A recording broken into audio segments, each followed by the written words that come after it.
There's always consequences when you make a decision, right? Because when you decide, you're killing off options. Decide, part, decide means like you're killing off, right?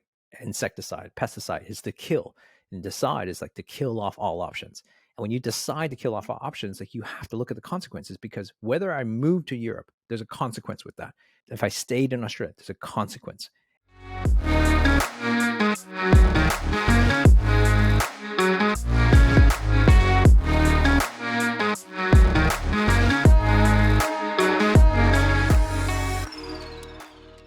So this one, it's going to have a weird feeling, because for those of you listening or watching, you might actually see like this is kind of a bit of a time warp. Yeah. And the reason why it's a bit of a time warp is because, as we're preparing the launch of the Wabi Sabi podcast, we realized that episode 2 that we did, a few months ago, because we've been recording for a long time, Jim. Yeah. And we just want to kind of put things out there. We just want to kind of get content out there. And when we listened to episode 2, I don't know about you, but I think you just said that before we started recording. I got through about 2 minutes. You got through about 2 or 3 minutes. Yeah. And we're like, this is just unacceptable. Yeah. We're all proponents of like just shipping stuff out there, and like, things will take care of itself. But it got to a point where we go, I think the listeners are going to have a problem with this. So we decided to just let go and made a decision, which was the topic of today, made a decision to can that episode and actually re-record it. Yeah. So we're much later in the process, but we're going to re-record this one and then put it back at the beginning. So you might see us change our hair. Jim's hair mine won't have changed changed a little bit more. No, like it's not. I shave every day, Laurence. I shave every day, so it's not going to grow.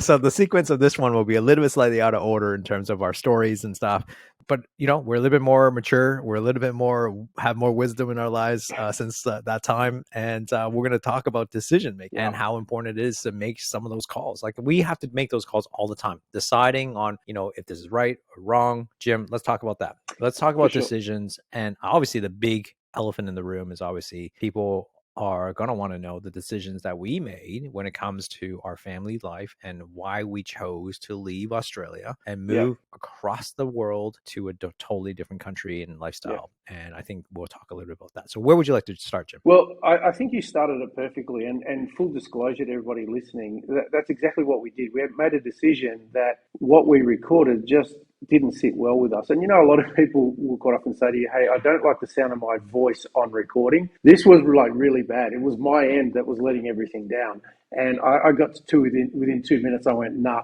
can't do this. So we are re-recording that. And that's a decision you make. I think a lot of the times in the haste to try and get things out, you quite often will compromise on certain things. And there's certain things that we've had to just accept as outside of our control and we've gone with. But that was one we both unanimously went, nah, can it. So that was a decision in terms of what our expectations and standards are of ourselves. That was basically an example of that in flight, in motion, in real time. Yeah, it's a balance, right? I think it's a balance. Like, let's face it, anybody's watching on this on YouTube, on video, you can see like, where I'm at right now, I'm still not in health. Yes, it seems like 5-6 months later, I'm still not in home, but we'll talk about that later. But isn't it funny, Laurence? Isn't it funny that we're recording this 6 months later? 6 months later, but it's still the same situation. Anyways, you can see. Don't rub it in, man. We're getting close. So I think one of the challenges that it's the balance that we have to have is to going, okay, well, this is not perfect. This is not the perfect setup. This is not my perfect podcast mic. However, like you got to ship, we got to start recording. Remember, like Jim, when you and I were deciding back when, a long time ago, when we were deciding like, okay, back in 2022, we're deciding, okay, when do we record? Yeah. In my head, if it was in a perfect world, I'm like, okay, we'll just wait until I get into my house so I can have my perfect setup, have my perfect lights and my perfect podcast mic, and then we'll record, right? We would have missed out on 6 months of content. 100%. We would have missed out on 6 months of recording, and would have been delayed by at least 6 months. And, so sometimes you got to ship. Who cares about the lighting and stuff? And, it's crappy. Yes, I get it. But you know what? We're planning to do this podcast for the long run. So therefore, like, the first 10, 20, 30 episodes are just the beginning of something great. And we will evolve, and I hope that you will see that involved. I hope the audience will see that we're evolving over time and we'll get better. I've been in this game for a long time in terms of podcast game. I started one, obviously one like 11 years ago. Yeah, our first year was pretty crap, but we didn't know at the time until we got to the second year, realizing, oh, we could have done better. And that's how important. So I think decision is about, so that's why I'm saying the fine line, because deciding to like shipping, even though it's not perfect, however, having some sort of standard, right? Where it goes, sometimes it goes, it's just too bad. And I think it goes to the sunk cost, right? The sunk cost fallacy. And I think this is where it is. I mean, what's the worst thing? Yeah. Did it suck that we had to listen to that and go, oh man, like it was such a good episode? And I agree. It was a very good episode, but it's like, what's the sunk? Like the cost is already sunk. We've already done it. We've already spent that hour, recording it and talk through our contents and stuff. And we will never be able to repeat what we talked about. This is impossible because this is just a casual conversation. We don't have notes or anything. We just go with the flow here. This is all just coming out of us in real time. And so the fine balance, I think, is around recognizing to go, hey, you know what? Sometimes it's not perfect, but you got to go with it, but also have some standards in addition to just realizing, you know what? We made a decision based on sunk costs, which means like we've already spent that hour. It was 6 months ago. Let it go. Let's re-record and let's, create this magical new show. And hopefully this one will be better than the last one. So who knows? Great. So let's circle back to that question you asked me in terms of the decisions. So you're right. We face some pretty big decisions and big decisions about relocating to the other side of the world. And it wasn't a spur of a moment thing. To people on the outside looking in, they'd suddenly go, wow, where did that come from? And, like you had everything that I could imagine externally that you'd ever want in that scenario. And I think we've mentioned even in that first time around, like we had pretty great lives in Australia. However, there was that silent whisper, I think, in both of us that went, there's something more. There's something that we're yearning for that ensures that we can let go of the good and the really good to go for the great, whatever that great is. It's not necessarily something tangible, but we both had a knowing within ourselves that we needed to make this decision. And we were both spurred by different motivations and different reasons, but we both got to that same outcome. Absolutely. For me, it was, let's go back in time a little bit. For me, it was during the lockdowns. It really kind of got to a point where it was just like, is this it? Like, is this where we're heading in terms of the life we're going to live in Australia and the government and moving? And it wasn't necessarily that, but that triggered it. Like, so I'm not saying that we left because of that. It's more that triggered the thought process. And what it did was, for me, it triggered the thought process of going, man, if I stayed here, right, in like living this life, I know that life. It's so predictable.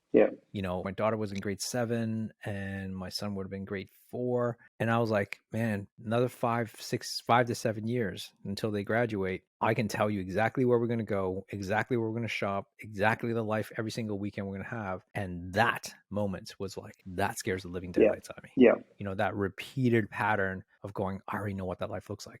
I don't know if I can do 5 years or 7 years of that same thing. And that's when we really kind of created some choices to go like, we need to create more choice. Is this what we want? And if it is, fine. But if it's not, how do we want to do it differently? And I think that sort of for us was like that. I'm not sure how it was for you. Well, it's a little bit different for me because I've got the benefit of knowing the impact of and the effect of those decisions. So I definitely want to come back to that and talk about what implications or ripple effects happen as a result of those decisions for us both. But for me, it's a little bit different. My kids are a little bit older. They're in their 20s, 26 and 22.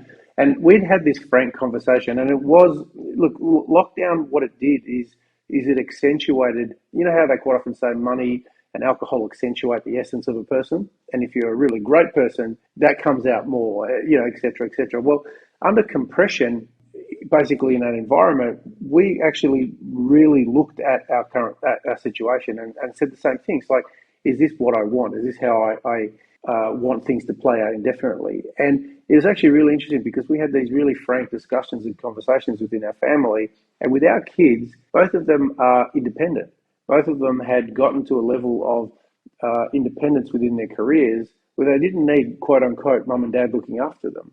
So they turned that on and said, okay, listen, hypothetically speaking, we're covered. We're good. What are you going to do for you? Because you're still young. We had kids quite young. And so we're hitting mid-50s, and I'm not planning on going quietly into the sunset. I actually want to make an impact in the next while. And so for us, that really caused a introspection to really think about what we want to do. What do we want the golden period of our life to be like? What does it look like? What impact do we want to have? And so when an opportunity came for us to really question that, an opportunity came for us to leave a legacy, We jumped at it. So that was the process that led it for us. Well, I think that highlights the reason why we're setting the context here on like the background information is because it sets up the situation of how people process decisions, right? You can tell we have it's certain circumstances that the circumstances of the environment creates a situation where you have to make a decision, right?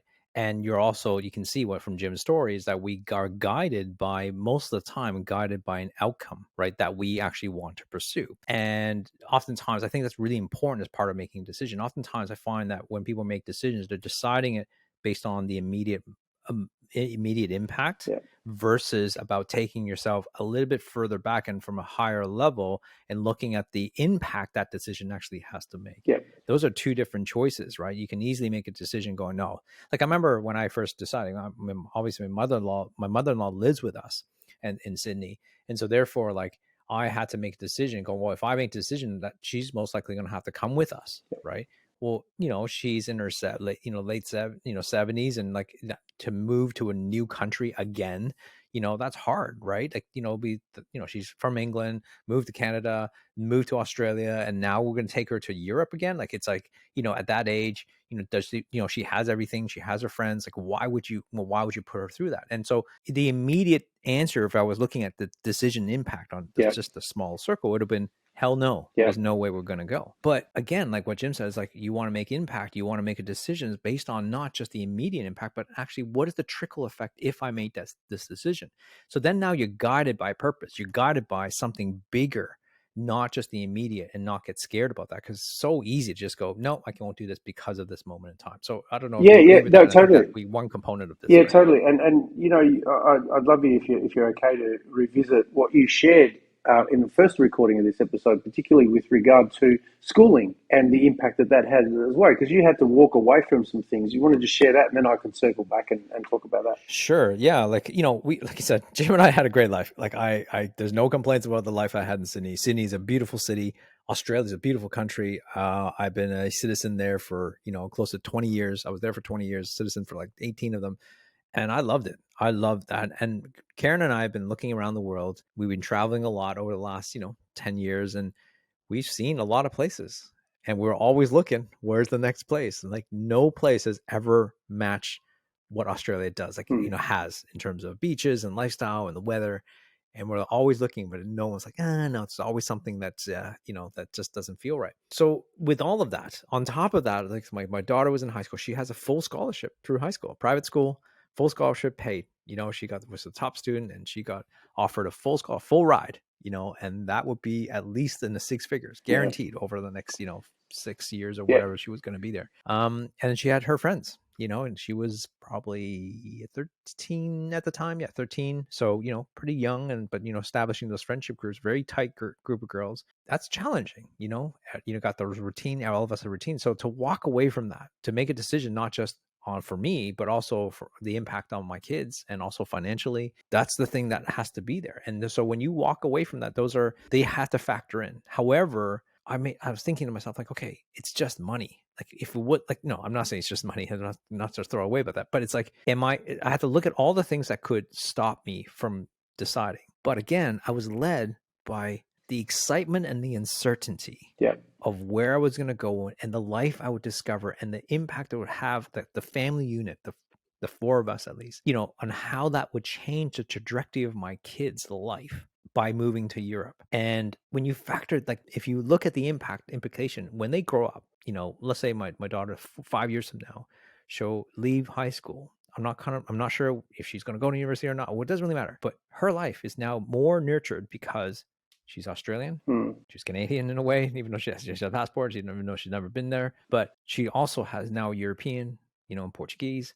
And I think adding to that element, it's just like, it just gives her that facet. And also my son too, gives him that extra facet. And also seeing different parts of the world, all that culture was way more important to me than holding on to something that, that we were rewarded for her hard work. And it's like, I think, so I would, like, going back to that decision making, it was looking at the bigger picture, not the smaller picture, and that's how, for us was like an important element of making decisions. And they're hard decisions to Yeah. make, right? Yeah. When you factor everything in. But maybe if I don't, maybe I'll share a little bit more if Jim is okay. Yeah, mate, go So for it. when I make these big decisions in my life, and I talk about this in other podcasts and episodes and stuff, but it's so important to recognize is this: I've always known that if it's a big decision in your life, it shapes your life.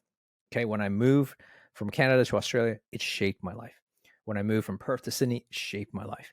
And these decisions, these jumps that I make, and I imagine if anybody who's listening and watching this, think about this. Every big decision in your life, in the moment just before that decision, it would have been tough. It had to be, right? If it wasn't tough, you wouldn't remember it.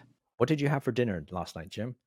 You may remember, you may not remember. It doesn't, or maybe last Wednesday. You're not going to remember. Why? Because it wasn't that big of a deal, whether you had chicken, steak, or whatever it was, right? That's not going to matter. But the decisions you remembered, those were always tough. So when I look at that, it's like there's always a pros and cons list, right? We always do that. But I would look at pros like, yeah, of course there's pros to move to Europe and pros to stay in Australia. Like there's always going to be pros, and they're going to balance each other. That's why it's such a hard decision. But there's also consequences. There's always consequences when you make a decision, right? Because when you decide, you're killing off options. Decide, the side part, the side means like you're killing off, right? Insecticide, pesticide is to kill, and decide is like to kill off all options.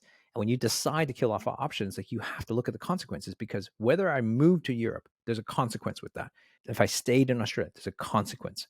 And so I kind of put it on the scale versus like rather than balancing and trying to figure out the pros, I'm always going to be happy either way, but I got to look at the consequences. I balance that out. I go, okay, if I move to Europe, these are the consequences. New language, difficult to integrate, no friends, starting from scratch, new culture, all that stuff, blah, blah, blah, right? If I stayed in Australia, sameness, same house, same friends, same, all the stuff. And I look at that and go, oh, I'd rather live with this one. Why? Because you're going to have to live with either consequences, whatever decision you make. That's the key point when you look at decisions. And that's where I kind of came about making those decisions. So I got to look at all the consequences of each one and then decide based on that, because I know I have to live with that consequence no matter what. Yeah, no, beautifully articulated. And that makes sense, because that gave listeners and viewers the frame through which you made the decisions. And you really highlighted the impacts and consequences of those actions. So for me, a lot of it comes down to, and I heard you even saying that in terms of you would prefer the adventure and the excitement and the uncertainty versus the norm and the known. So that really, as a great starting point, being clear in your values and how important certain things are for you is the compass through which you actually gauge that. And so I would hazard as a guess, whether directly or indirectly, that's really what you were doing. You were actually weighing those things up, and sent both our kids through private school. So I know the costs of that. And if someone had given me an opportunity not to have to finance my kids through private education, I would have gone, that's great. But what I really respect is that you actually were clear that in order to do this, I've got to walk away from that. And that's almost like a temptation. It's like, I look at it and say, the universe is trying to give you a chance of how really serious are you about this? Because if you give up on your dream just like that, it wasn't really a dream. And when you talk about making difficult decisions, this was a really hard one for us, right? This was a really hard one for us. Not so much from I'm happy, I'm daring, and I've got a high risk tolerance to try new things. And I'm basically an initiator. I like to take that first step. So that suits me really well. But the hardest part about this is when an opportunity came for Bettina to lead our leadership role, particularly in our profession, previous profession in chiropractic, what that meant for us and me specifically was walking away from an identity and a validation and a life that validated it exceptionally well. It meant basically saying goodbye to my kids. Yeah, and that's the one that really, that was like I even think about it now, and they're grown men, and yet that was the hardest one. And I think from the outsiders looking in, this was the one. I remember talking about this the first time around, and I welled up, and I'm going to go again. The thing that hurt me the most, when people were looking at what we were doing, and this is great, this is adventure, whatever. The part that really hurt was the perception that we were abandoning our kids, even though they're adults. Yeah. And if there wasn't an element of me feeling that as, oh, am I? It wouldn't affect me as much, but it was an empowered decision that we got to when we had a conversation with the family and said, hey, here's what we are doing. This is an opportunity that's presented. So how do you feel about that? And both our boys, without exception or without a moment's thought, said, you have always told us to back ourselves and live our dream. Here's an opportunity for you to do that. So that was my value structure, but also having the blessing, funny enough, as our kids to go for it was liberating. It was really amazing. And the other thing that was really important for us in our decision was during our whole married life, and Bettina and I have been married for over 30 years, I've generally been the one who's gone, let's go. And Bettina often has gone, okay, let's go, I'll back you. And here was a scenario where the roles were reversed, where the opportunity was for her. And I went, okay, great, you've always done this for me, I'll do this for you. And Bettina, in her wisdom in the moment, said, no, pause, stop, because this has got to be really, you've got to be really clear that this is what you want. Because if you're just doing it out of reflex, great, thank you. But when things get tough, you're going to second guess that decision. Because what this means for you is walking away from career, identity, security, all these variables. And I'm going to be sure that you're right with this because I can't go ahead with it. And it was only when I was clear in my mind, I went, I'm good to go. I've never second guessed it. But it took me a couple of days to get really, really clear on that. You mentioned a really good point, because I think it's when as a family, as a partner, you and your partner, whoever is listening to this, like when you make big decisions, you need to have the agreement on both.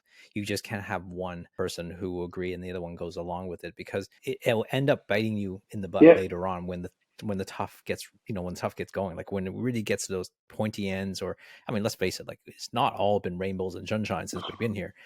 There's moments where you just go like, what am I doing? Like, what am I doing here? And there's also moments of like, man, I can't believe it. Can you imagine I'm here? Right. So it's like, so there's like it's like the highs are highs and the lows are the lows. Right.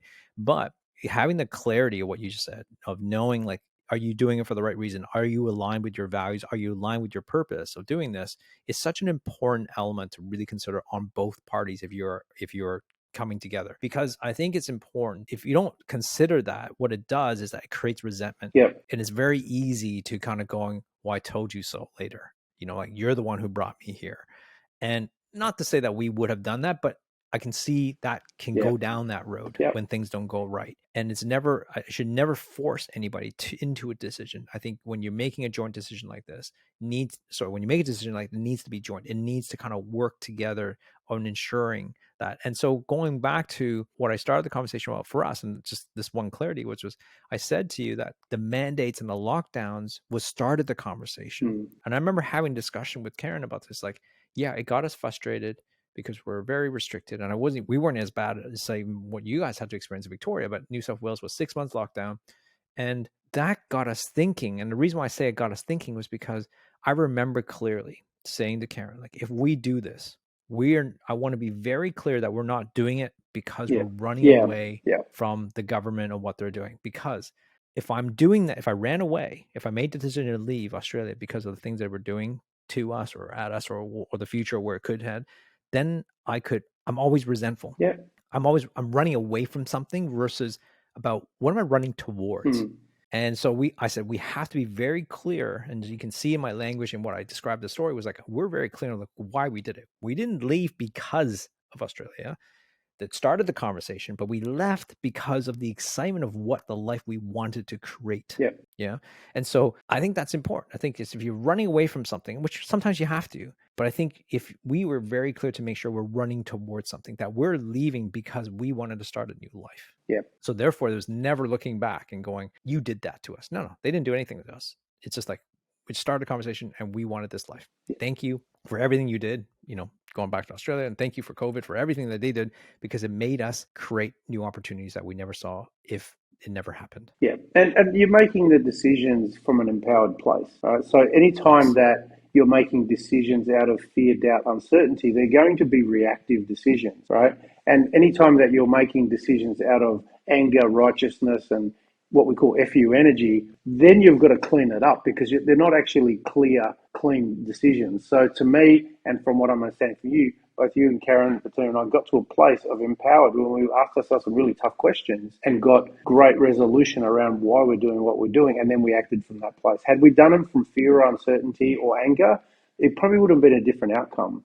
And to me, I think the point of power of, I guess, as a good frame of any decision making, and we'll definitely touch on this as we go along, is I avoid making decisions unless I'm in an empowered state. And it's basically a non-negotiable for me. So if I'm feeling fear, doubt, uncertainty, or anger, righteousness, or whatever, I defer decisions from that place and do whatever I can to get back to my centered, empowered state, because that's when clarity, that's when power, that's when truth comes through in a lot more responsive way than the other two extremes. Yeah, I see this a lot. I mean, obviously in Portugal right now, we have a lot of expats, a lot of Americans coming because they left America because of the situation, whether it be gun violence, whether it be politics, where the direction of America is going. They're just sick and tired of it, and they're moving because of Yeah, that. And you can see it. The ones who successfully integrated into Portugal lifestyle and the expat community here are usually because they have that foresight of wanting something more. But those ones who struggle, or is like they left thinking that this will be a great paradise and then realizing that every paradise has its yeah, problems, and then you go like, oh man, did I make this? And they just kind of stuck. yeah, But actually we'll talk a little bit about that, because I think sometimes, like, when you make a decision, I said kill off all options. I personally feel, and I know this is just my opinion on this, and Jim, you might disagree, but I find that, I had an opportunity. I remember talking to a friend, actually a mastermind group of that I, was part of. And one of the thinking was that it's like, well, like, it's a big thing. I got to sell my house. I got to do all this, got to get rid of all my furniture. And the thought process was, someone's like, well, why do you have to sell your house? Why don't you keep your house in Sydney, go away for a year, and then see if you can decide whether or not, it's the right thing to do? And I'm like, no. mm, Like, for me, I was like, no, no, no, no. Like, I need to burn all yeah, bridges, yeah. burn all the ships, Burn the boats. move. Like, I'm still have the option. I mean, I can still have the option. I mean, I can go back to Australia anytime, right? But having like the 1 foot in, 1 foot out Yeah, is like, it actually, and I see this a lot because obviously I've been experiencing a lot of these expats who are here. Anybody who still has got a home, anybody like, I'm only trying this for a year and stuff, they are always stuck. yep, I remember I actually talked to someone the other day, and they're like, I finally made a decision. We committed for another year. yeah, Right. And it's like, okay. Right. But it's not all in. Right. yeah, And so there's always that little bit hesitancy. And I think when you pull back just a little bit, you're always anchored somewhere else, your heart somewhere else. It's really difficult, I find, to fully engage and actually integrate, yeah. because you go, but that's my plan B. That's Yeah, my backup plan. yeah, totally. And so it's hard. Backup plans are danger. I get that it's a security and a safety thing, but I'm with you. I was in the same boat. There's a difference between recklessness and going all in, because for what a lot of people may not know is, while from the outside looking in, this is like, holy smoke, that's a big decision.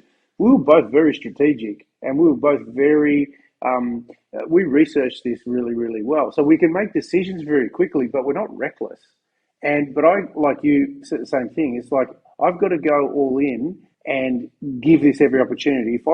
If my mind's back where I was, I'm not actually going to give it a chance. And so I'm setting myself up for failure from the outset, or disappointment, or being stuck. So same thing with you. It's like, hey, we are all in. We are going all in.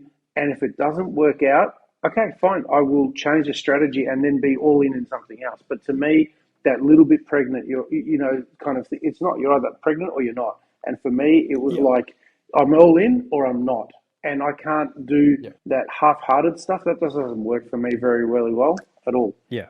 It's like dating a new girl, but you kind of having this other Yeah, girl on the side yeah, just in case. And like, we'll see how this works yeah, out. It's like, are you going to commit or not? And yeah, I know we're kind of making fun of it, but that's sort of like how it is. Like, your brain does different things. And, we're not, I'm actually more risk adverse than you, I think, Jim. Like, yeah, I've seen you take action, you kind of go for it, like, but everything we do is calculated. yeah, It's not like, we're very strategic. We think about, options. We know our plan Bs. It's not yeah, like I said, I know I can just fly back to yeah. Australia if this turned into Have to to, crap, yeah, right? yeah, It's like, I know I can go that. yeah, But the thing is that, I want to go all into, in a sense of making sure that I want to, like, start a new life and, like, really start from fresh, because that's really giving it a chance.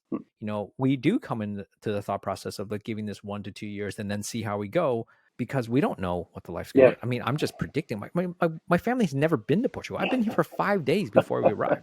Like, that was 5 years yeah, ago. I don't know what Portugal's like. We just, chose a country yeah, and just kind of went with it, yeah, so we don't know what's going to happen. And so, of course, we have a plan B. It's not like we're just all in this and not have, I have options. I can go yeah, to Canada, I can yeah, go to Australia, I can yeah, go other passports. yeah, And so it's like, it's not like we don't think about those yeah, things, right? But we have thought about through when we making sure. But that's how everybody has to make those decisions, like, to not, like, to think that, oh, they did that, so therefore we should do that too. No, you got to do what you got to follow your own values, and you got to, follow your own purpose. But I do want to come back to something what you said earlier right, okay, about people's Yep. perceptions, because I think that's part of the decision, right? A lot of times we struggle to make big decisions in life because we are so concerned and worried about the perception of others. Sometimes, not everybody, but sometimes we worry about the perception of others, what they think about the particular move or whatever decision you're going to make. In your case, I was surprised. I remember you first brought that up, in terms of like what people said to you, and I know it stung and it hurts. And it's like, it's amazing that even as someone would think about that. But I guess, to me, I look at that and go, yeah, I think there's a bit of insecurity Mm. or a protection mechanism of the other person to go like, I can't do what you done. Yeah. So therefore I need to kind of justify why your decision is wrong. Yeah, look. It's actually really interesting you say that because I, by nature, I can block out noise very easily. I can get once I lock onto something, I can really let that one go. But I think there was an element of that I was feeling. I was really questioning myself, and so like a Mm, lot of the times when people were coming up with their own reasons why what we were doing was such a really big thing, it was usually they're rationalising their own justifications. And so, but what about your furniture? Well, I'm like, I couldn't care about my furniture, really. I'm not going to, but that's an important thing to some people. So that's the frame through which they'll filter it. For me, as long as my wife, my kids are safe, and I've got basically runway, and I've got a dream that I can chase, I'm happy. I'm good. I'll go for it. So that's me. That's my risk profile. And so that's yeah. what will happen. But what you said about big decisions, I bring it back to little decisions as well, because we're not telling people to go to the other side of the world because that's friggin' scary. It really is. And you've got to be really clear. You've got to know that you know that you know it's the right thing for you. But it's the little decisions. People are quite often hamstrung on little decisions. Should I wear this jumper or that jumper? What do people say? And so if you're paralyzed by the implications of little decisions, the bigger decisions are going to be a lot harder. And because Yeah. I get to the point where I'm comfortable in my own skin, like my jumper, don't like my jumper, I don't care. I was then able to let go of a majority of the resistance and pushback and judgments and comments that other people made, and it didn't touch me. But that one got through, and it was obviously some growth that I had to go through to get resolution and peace around it. Yeah, I totally agree. I will come back to the small decisions, but because I want to continue on with this, because I feel like that's what happens to a lot of people when they make decisions is that they, and I think this is something worthwhile to consider as people think about this topic around decisions. Think about a decision that you need to make or want to make or should make. There's a big one. And what comes up for you? What are some of the obstacles that you say to yourself of why you can't make that decision? So like you said, for some people like, oh, I mean, how many people have ever said to you, Jim, man, I wish I could do that. A Right. lot. In my Yeah, mind, I'm like, you just got to buy a flight ticket. yeah, It's not that yeah, hard. yeah, Right. yeah, But, but he goes, no, but you don't understand. Like I got my furniture, I got my house, I got my kids, I got my blah, blah, blah, whatever. Okay. Now, whatever things come through your mind, just list them all out and really ask yourself, like, why did I pick any of these items to be a roadblock to the decision? And it's just a question. I'm not saying they're not important, but we just kind of almost like roll off our tongues why we can't do yeah, something because we just go like, well, blah, blah, blah, right? But these are just stories. Like if you really evaluate, they're just stories that we just created of what we can't do. And if you actually look through them, like, can you sell your house? Yeah, you definitely can. uh, he goes, yeah, but it's not the right price. Okay, but like there's all like yeah, because but how much it's like all these things are yeah, just like you're creating roadblocks without actually thinking it through. Like I find that most people make decisions when they make decisions, their thought process goes to more about roadblocks yeah, than actual the benefits of actually potentially the impact they can yeah, make. But if you put roadblocks first, you're never going to be able to dream. yeah, You're never going to be able to even see what's potential because you already shut it down. yeah, That's the monkey part of your yeah, brain. That monkey brain says, don't be stupid. Let's be comfortable. I just want to chill out and relax. Don't make these hard decisions versus like your human brain who's like have these big desires, but your monkey brain takes over. yeah, yeah, And I think that's what happens to a lot of people. So my recommendation for people is like, if there's a big decision that you're just about to make or should make, really like just allow the monkey brain to talk through the list of problems or the obstacles that would happen, why you can't make that decision, and really then evaluate going, okay, is that true? yeah. Is that true? Or is that true? Yeah, and a lot of the suffering, a lot of the stress happens for people with the attachments to things, to identities, to roles, to etc. And that was the journey that I had to go through as well. You know, it's the first time in my life I haven't got a car. Where we live, even if you wanted a car, it'd be really difficult to have. So we made the decision, okay, we're not have cars. So selling down our cars was like, but I like this car. But it was like, it made me realize that I wasn't going to sell out on a dream because of an attachment to a car. You know, I love where we Can live. you imagine? You know, but in terms of, but that was but I had to cycle through that, and you know, I had been decreasing my contact hours in practice, chiropractic practice, because I've been spending more and more time in other areas that I work in, but I had to surrender and let go of the attachment and the identity of that, and that was hard. So, It's so true though, isn't mate, it? It's mate, like, so like I remember, it was really difficult, and yeah, you let that go longer the time ago than I did, Lawrence, and I found it really hard, to be honest. I really did. dude, I bought my dream car Mm, that I waited for 8 years. I bought a Tesla Model S. I waited 8 years to buy this car, and I bought it a year before, right? And it's like, and then to make this, I have to sell it yeah, 1 year yeah, old. I'm yeah, like, God, yeah, like yeah, really? But it's like, but when you talk it out loud, you're like, are you kidding me? Like, am I gonna let a car yeah, yeah, to stop me from yeah, like living this dream? yeah. It's like, it's kind of silly when you put it in those terms, but at the time, you got to work through that Yeah. process. You got to But that was rationalize it. it. That was it, and it was really interesting. I'm not sure if you had one, but before we left, we had like a garage sale, just trying to get some stuff because we were going to bring him over. And then as you're watching some of the things that you had attachments to being a tradable commodity to other, but you've just suddenly gone, well, there's no value in them other than the value that I attach them. Yes, what someone else will pay for them, but it's ludicrous to get so attached to those things that it would stop me moving forward. Just let it go and just use Oh the, yeah, and that was a absolutely. really, that was a cathartic process to actually go through, is Oh, surrendering the I got rid of attachment to so much things. stuff. Yeah. Yeah, I don't think we sold that. Like, we just got rid of Yeah. it, Oh, we just got rid of, garbage dumped or we donated everything, donated right? and got rid of and sold the ones that we just went, listen, this is really quite valuable. We'll sell it. We're not going to take it across. They're the ones I was talking about. Well, the funny thing is, right? So this is up in hindsight, right? This is hindsight. So when we moved, we took half a container, like, which is pretty small comparatively to what we could have done, and we squeezed everything in. But because we haven't moved into our new house, it's been here for 9 months. I haven't seen Yeah. it, right? So wait, so now your question is, okay, was anything in that container Yeah. actually important? Actually, it's funny you Right? say Because that. It's funny you say that because when we recorded this episode 2 the first time, I was in a vacant house, and the reason why it was so tinny because I had nothing in here. Fast yeah, forward, 6, 7 months down the track, I've got my house starting to fill up, and but the containers finally came, and there was stuff in there. I went, right, okay, why did I bring that across? I willingly that's right. paid someone to ship that across for me to just go, I don't want it. I'm going to let go of it. It's ludicrous.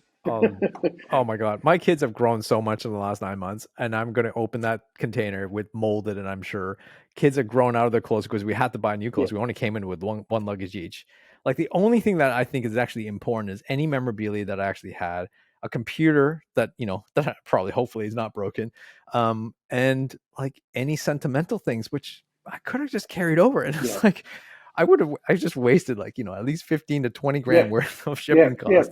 Uh, in that container. I'm actually not looking forward to opening that container yeah. because I don't know why we spent all the money. It's going to have another garage sale to just like dump it to another, move all that across to here and then just dump it 10 months It's later. been So, a but learning it's a fresh process. start. It's been a learning process Yeah. for us. So how about we look at, how people make decisions, Lawrence, in terms of, Sure. like we talked about values before, and a lot of the times people traditionally will make decisions analytically or logically, but there's two other areas they really should be tapping into, which I really think would be great to organise, and talk about head, heart, gut, and the power Yeah. of each and every one of those, and how working in alignment with all of them is really helpful. All right. Well, let me start with the story first. I think that's what might be helpful to in terms of decision. I learned this from a colleague of mine or a friend of mine.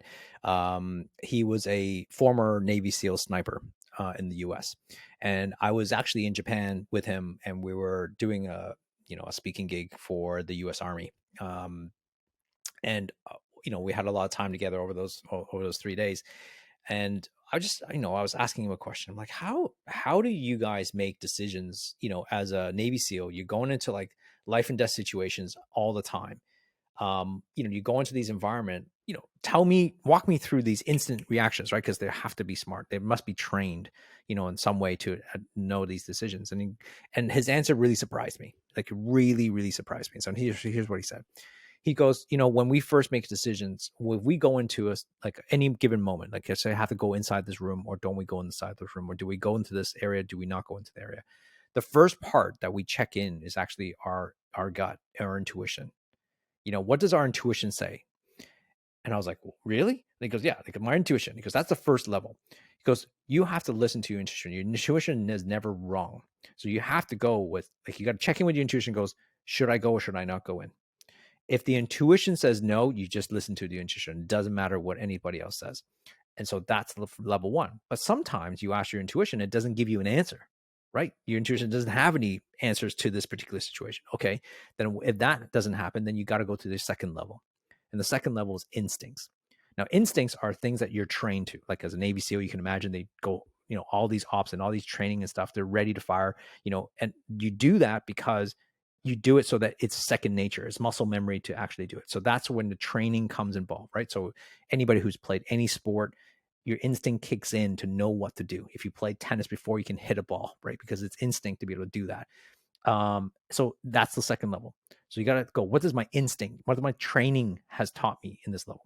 And if your instinct doesn't give you an answer, then you need to rely on your third level. And the third level is intelligence. Okay.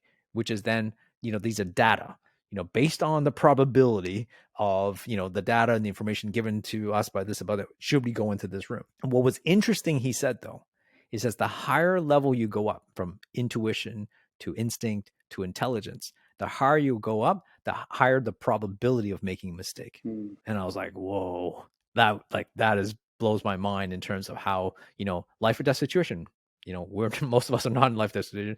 That's how they make the decisions. So I thought that was pretty a cool way to kind of think about this. So, but you got to get to a point though to be able to listen to your intuition. Like most of us haven't developed that. Most of us haven't really spent enough time to go, what does our intuition tell you? Most of us kind of rely on intelligence, what we've been taught, and we kind of go the opposite way. And I think this is just a really cool insight to kind of maybe to rethink on your decision-making process. Yeah, and I think it's really important because if you and I had made decisions about relocating that were, instinct, I definitely looked at that one. If I just concentrated on just logically, it wouldn't have made sense, wouldn't have come. Just like what you and I have done does not make sense. Does not make sense. No. However, we were driven by what our heart told us and what our gut told us. And so that was a big driver. And then we work out the strategy based on that as well. But I agree, they were the drivers for that. It's actually interesting you used a military example because one of the things that I often use when I'm working with people as well is called the 70% rule that they talk about in the military. And it governs a lot of decision making because a lot of times people think, like you just said about the Navy SEALs, when do you go? When do you know when to pull the trigger, metaphorically speaking, and go, or whether you should wait? And generally, they have a rule that says that if you have about 40% of the data and information, you haven't got enough information to go. So you're actually potentially putting yourselves in harm's way or potentially being reckless. So you don't have enough information. When you get to about 70%, you may not have all the information available, but you've got enough to get going. You've got to get enough to be able to start the process, knowing that you will potentially figure it out. So if you go through that first step, you'll get that going. A lot of the times what happens though for people in decision making is that they wait too long. They wait till they get 100% of the data, 100% of the information, by which time the opportunity may have come and gone. And so it's a really good, interesting situation where I think you and I probably made decisions around that 70% range where we went, okay, we've got enough to get going. We don't know what it's going to look like, honestly. And if we'd known, and we've got the advantage of 6 months down the track recording going, holy smoke, had I known now what was going to happen and transpired, I probably wouldn't have changed it. But geez, it would have, I've now can see where it's played out from the time that we recorded episode 2 until, last time.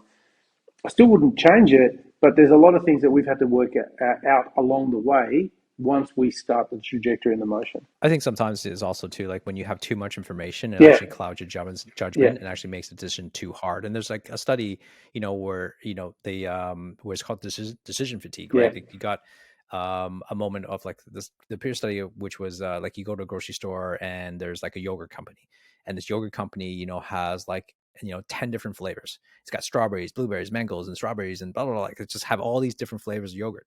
Now, what they found, and then they tested it as if what happens if you only displayed only 3 flavors. Which one would have gotten more? Well, the obvious answer is actually the 10 flavor one, right? The 10 flavor one would actually attract more people to that. But which one bought more? yeah, And it's actually the one with the 3. yeah, Because when the 10, you go in there like, oh, I love the mango, I love the strawberry, I love the freaking pineapple. Oh, which one should I get? I'm like, oh, I don't know. I'll just come back later. Whereas the 3, it's like, I really like the strawberry. I'm going to get that one. So what's the yeah, point of it? Well, the point of it is like, well, what's the point of the actual sampling? Was it to make people more interested about your product or actually get people to buy your product? And yeah, so sometimes we get over decision making. And I would use an example of I want to use a big example of decision making. 8 years ago, not actually almost 9 years ago now, 9 years ago, we were actually in Europe and we were in Perth and we sold our house while we were on holiday. Now we're homeless. And then we had to buy a house and we decided to move to Sydney. We were still in Europe, right? So that made the decision to go from Perth to Sydney, which is, for anybody who doesn't know Australian geography, that's like literally West Coast to East Coast, like literally on the other side. It's like LA to move to New York. yeah, And so we decided to leave and buy a house. And we bought this house. I will make the story quick because we basically bought this house, right, in Sydney, sight unseen, right, while we're in Europe. We sold our house and bought our house within the 4-week period of time while we're here in Europe. And we bought that house sight unseen. Now, some people will think, most people actually will say, not some people, most people think that that's the most ridiculous thing in the world. I totally get it. I thought it was ridiculous too. But there are certain circumstances we just need to happen. But here's the lesson. I want to tie this back. The lesson was this: when we got to the house, we found actually the first time my wife actually saw the house live in person was the day we moved in. Okay, so That's no mean feat, Laurence. That is no mean feat. especially for a woman, Yeah, like especially for my wife, if you know my wife, like man, that is so brave of her. Like it's like a bow down to like yeah, how incredible trust that she had to have. But was it perfect? Hell no. There's always like little things that you didn't spot, based on, because we had a friend of ours, record 10 minutes video, like walking around the house. Like, so that's all we could see. Right. But we weren't physically there. So there's little things that you get missed because you weren't there because they don't have the same eyes as you do. And there were certain things. And I think that, but I was thinking to myself, if we were in Australia at that time, right? If we were in Australia, we would have flown from Perth to Sydney. We would have seen the house in person. I don't know if we would have bought the house though, yeah, because we would have seen all like the little flaws that might have bothered yeah. us. And I think we might have made a different decision. And I'm thinking, like, it's a beautiful home. I love the home, and the thing is though, because we see those flaws in person, it almost creates more, Yeah, like we're talking about decision fatigue. It creates that extra information where it wasn't that important to us when we were just making a like overall decision, but it was important if you saw the too many details. So I think sometimes when you're making too much information can really cloud our judgment and stop us from making yeah. I proper think you make a decisions. good point there too, because the number one sort of consistent habit of a successful people is decisiveness, right? So you exhibited Mm-hmm. decisiveness, and so, but what I hear in your story is that if you're having trouble with decisions, it's the process of making a decision that exercises that muscle and gets that going on. We've recorded an episode, I think, in about 6 months from when you'll be hearing this one, when we talk about this, when we touched on that just recently. So this will be recorded, sort of released quite a bit later. But when you get into the habit of making decisions, the most important part is if you've got 10 options, is cut down the noise, narrow it down to 3, and then from there, decide. And the moment that you make a decision, you then have the action, and then you can see where the effect that takes you. However, if you're stuck in analysis paralysis and you're constantly playing the what if game, you never actually move from step one, and that will hold you back. Oh, I just think that every one of us, you got to think about it as there's only if you think about each day you go through, you only have so much willpower Yeah, of decision to make in a day. And it gets recharged to full at 100% capacity every single day. But for every decision you make, starting from from the time you wake up, it drains a little bit of that battery. yeah, And so if you're taking energy from that battery to making small decisions like, oh my God, what am I going to wear today? yeah, or what I'm going to have for breakfast today. Should I have this type of cappuccino today or that kind of latte? Well, what should I have? Well, should I put milk in it today or should I have the oat milk or the almond milk today? Every single one of those decisions. Should I work out this morning or should I not work out this morning? Should I have a cold shower this morning or shouldn't I? Like every time you make that decision, it drains that battery. So you could start off the whole day and already 50% down before you even go to work. Yeah. And when what happens when you're at the end of the day and you only got like 10% left and you have to make a big decision. Yeah. So what I'm trying to say is that if you think your willpower and battery every single day is like that, you want to make decisions quicker on small decisions that don't matter so that you can save enough willpower and energy just in case those big decision moments do come in your lifetime, in your daytime, somewhere along the day, that you actually have the capacity and bandwidth to make those decisions. Yeah, because I think that's such an important well, it element to is think because about. if you're hung up, as you said, on the quote unquote smaller decisions, you're going to really struggle with what you have to do when really big decisions come along. And it was interesting circling back to what you said about relationships before about being half in, half out. It's when you're in a situation and you're saying to someone, "Hey, I'm 45% committed to you." That doesn't feel too good, all right? I'm giving you 45%, right?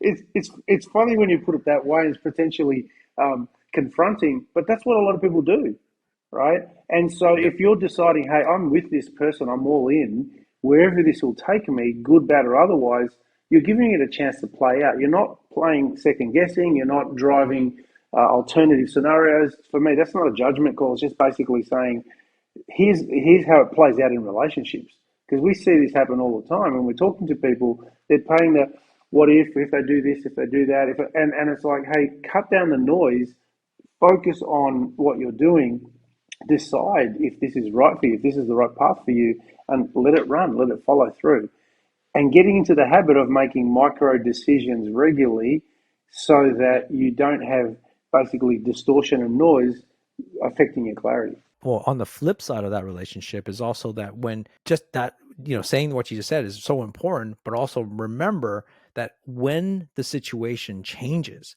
or when the relationship doesn't match the values that you Yeah, uphold or the standard you have for yourself and what a relationship is, then the decision needs to be going, that's when yeah, we kind of end it. yeah, And this is with friendships, this is yeah, with romantic partners.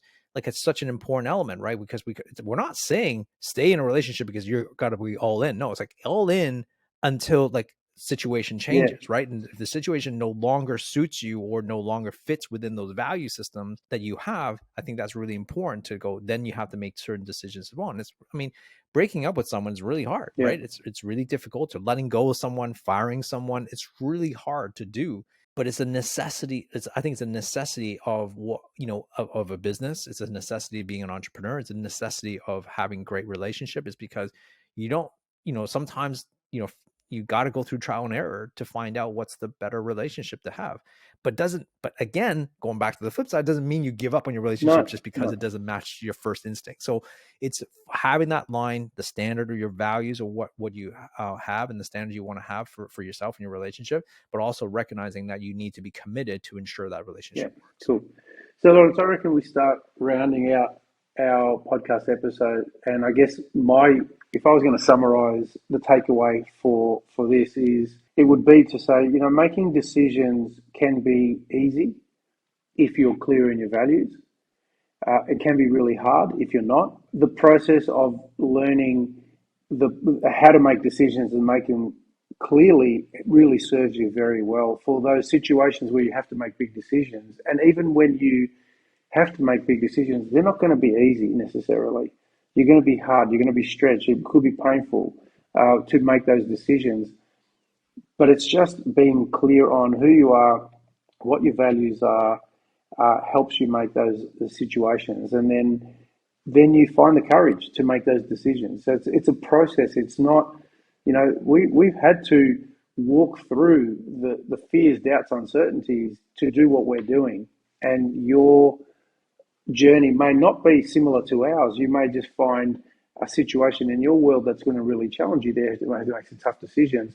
That's the pathway that we've used to get to how we got here. If it's of any help to you to be able to see what that looks like for some people, that's why we're sharing it. So that's really how I wanted to Yeah. close out on what I wanted to say today. Yeah, I'll leave it with this one thought. I think in your life, in your own personal life, wherever journey you are at, the listeners and the viewers of this, is that you have to learn to be a leader of your life. And one part of being a strong leader of your own life is that you need to learn to make decisions for where you want to go. I think a lot of us spend too much time, I'm guilty of this, where we're letting other people make decision for us. And we're living a life guided by them. And initially we need to. Our parents had to make certain decisions for us and guided that. But once we leave our home, oftentimes we're guided by decisions what, our schools or, teachers tell us to do. But at some point you need to learn to lead yourself. And leadership requires to make certain decisions, even though you don't necessarily know what the right answer is. Yeah. And there's a great story, and we'll leave with this, which is like this general, I think it's General Schwarzkopf, I don't know exactly in the States, where there was one time there was in a meeting, and they had to make a decision on something. And everybody was debating, like, should we go? Should we not fire? Should we not fire? Da, da. And then for hours they were debating, and then he just stood up and goes, this is what we need to do. And then everybody just go, okay, then there was action moving forward. And then someone asked him later, goes, how did you know that was the right call? He goes, I didn't. No one was making a decision, so I had to make one. And I think that's a great analogy for what we need to do in our life. To be a leader in your own life, you have to learn to make decisions, not with also full knowledge. You have no idea Yeah. if this is the right call or not call. But at some point, you need to make decisions, because if you don't, someone else will. And I think that's what we've been saying. And we've been hopefully giving you some tools and systems and how we think it through to help you make your decisions, your life decisions better. And I hope that you love to share that with us at some point, because I love to hear about it, and also see where we can learn too to help us make better decisions in the future Yeah. as well. So today, guys, I hope you enjoyed this particular episode, and I hope you continue listening. We got some great episodes coming up, and please share this with everybody else on the Wabi Sabi journey. It's going to be great listening and great content on a variety of topics. And Jim, always love hanging Yeah. out with you, man. And let's talk to you guys in the next episode.